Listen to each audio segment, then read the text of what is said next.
श्री स्वामी समर्थ. नमस्कार. माझ्या यूट्यूब चॅनलवर तुमचं खूप मनापासून स्वागत करीत आहे. तुमच्या मनातील सर्व इच्छा स्वामी महाराज पूर्ण करतील ही स्वामींच्या चरणी प्रार्थना करते. आलेली आहे वटसावित्री पौर्णिमा. हिंदू धर्मामध्ये अनेक सण उत्सव हे होत असतात. ज्येष्ठ महिन्यामध्ये येते वटसावित्री पौर्णिमा. स्त्रिया या दिवशी वटसावित्री पौर्णिमेचे व्रत करत असतात. हा सण स्त्रियांचा अतिशय आवडता सण आहे. या दिवशी स्त्रिया पतीच्या दीर्घ आयुष्यासाठी हा सण साजरा करतात. या दिवशी व्रत केले जाते आणि वडाच्या झाडाला फेऱ्या घातल्या जातात.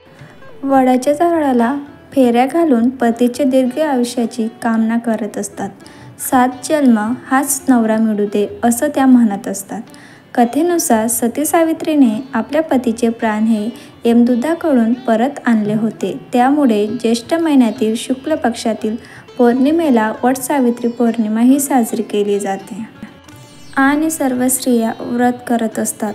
आपल्या पतीच्या दीर्घ आयुष्यासाठी सुद्धा हे व्रत अतिशय महत्त्वाचं मानलं जातं. धार्मिक मान्यतेनुसार वडाच्या झाडामध्ये ब्रह्मा, विष्णू आणि महेश हे वास करत असतात.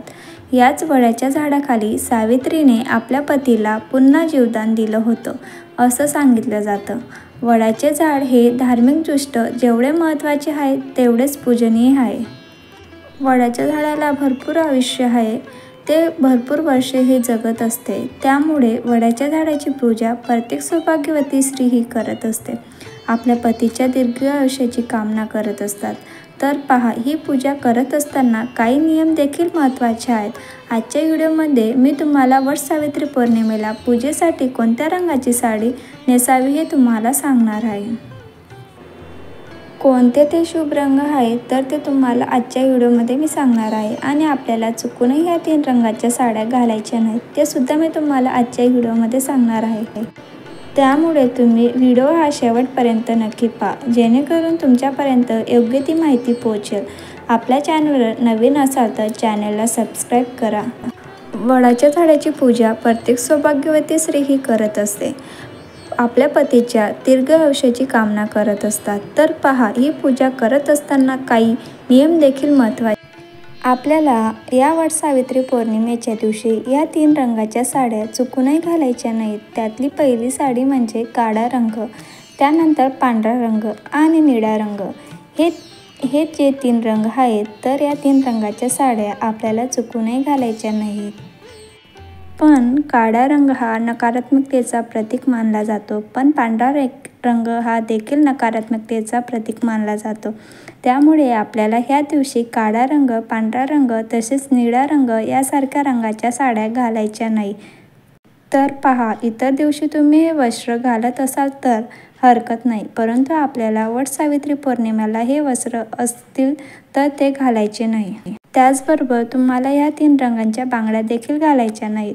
या वटसावित्री पौर्णिमेच्या दिवशी कोणते ते 5 रंग आहेत तर ते शुभ रंग आहेत ते मी तुम्हाला सांगणार आहे. त्यामध्ये सर्वात महत्त्वाचा रंग आहे तो म्हणजे लाल. लाल रंग आपल्याला हिंदू धर्मामध्ये अतिशय महत्त्व मानले जाते. तर पहा, कुंकू हे सौभाग्याचं लेण आहे आणि त्यामुळेच आपल्याला सौभाग्याच्या रिलेटेड म्हणजे लाल रंगाची साडी घालायची आहे. वटसावित्री पौर्णिमेचे जे सण आहेत तर तो आपण आपल्या सौभाग्यासाठी साजरा करत असतो. आपल्या सौभाग्य अखंड राहावं यासाठी आपल्याला लाल कलरचं वस्त्र परिधान करायचं आहे. लाल रंग हा रजगुणी रंग आहे, त्यामुळे या रंगाला विशेष महत्त्व दिलं जातं. पुढचा रंग आहे तो म्हणजे पिवळा. पिवळा रंग हा रंग धर्माचा प्रतीक आहे. गुरुग्रहाचा हा रंग शरीरातील इंद्रियामध्ये असतो. मुळे जातक धार्मिक, सदाचारी आणि सात्विक होतो. रंग अतिशय सद्गुणी असतो. त्यामुळेच नवऱ्या मुलीला हळद लावताना पिवळ्या रंगाचेच वस्त्र परिधान केले जाते. हळद ही अंगावरती लावली जाते आणि त्याचबरोबर जेव्हा आपण एखाद्या सुवासिनीला हळदी कुंकू लावतो त्यावेळेस त्या हळदीशिवाय त्या सुवासिनीचा मानपान हा पूर्ण होत नाही. आणि त्यामुळेच आपण जर आपल्याकडे पिवळ्या कलरची साडी असेल तर ती तुम्ही परिधान करू शकता. त्यानंतरचा पुढचा रंग आहे तो म्हणजे हिरवा रंग. हा फळप्राप्तीसाठी अतिशय शुभ मानला जातो. यामुळे तुमच्याकडे जर हिरव्या रंगाचे वस्त्र असेल तर ते तुम्ही परिधान करू शकता. यानंतरचा पुढचा रंग आहे तो म्हणजे केशरी रंग. केशरी रंग हा देवी शक्तीचे प्रतिनिधित्व करत असतो. त्या रंगातून आशा व्यक्त होते. या रंगातून सकारात्मकता प्रभावित होते आणि त्या नकारात्मकतेचा नाश होतो. या रंगाच्या वापरामुळे निराशा जे आहे ते व्यक्तींची दूर होते आणि व्यक्तीच्या मनातील नकारात्मकता दूर होऊन जाते. व्यक्तीच्या मनातील जे सकारात्मक विचार आहेत तर त्याचे फळ त्या व्यक्तीला मिळत असतं. त्यामुळेच तुम्हाला ह्या दिवशी केशरी रंगाचे वस्त्र देखील परिधान करता येणार आहे. यानंतरचा पुढचा रंग आहे तो म्हणजे गुलाबी. लाल आणि पांढरा ह्या दोन्ही रंगाच्या मिश्रणातून बनवलेला आहे. रंग कोमलतेचं प्रतीक आहे. हा रंग गुलाबी आहे आणि गुलाब हे मातेचा लक्ष्मीचा देखील प्रिय आहे. म्हणूनच गुलाबासारखे कोमल म्हटले जाते. मी तुमच्याकडे जर गुलाबी रंगाची साडी असेल तर ती तुम्ही परिधान करू शकता.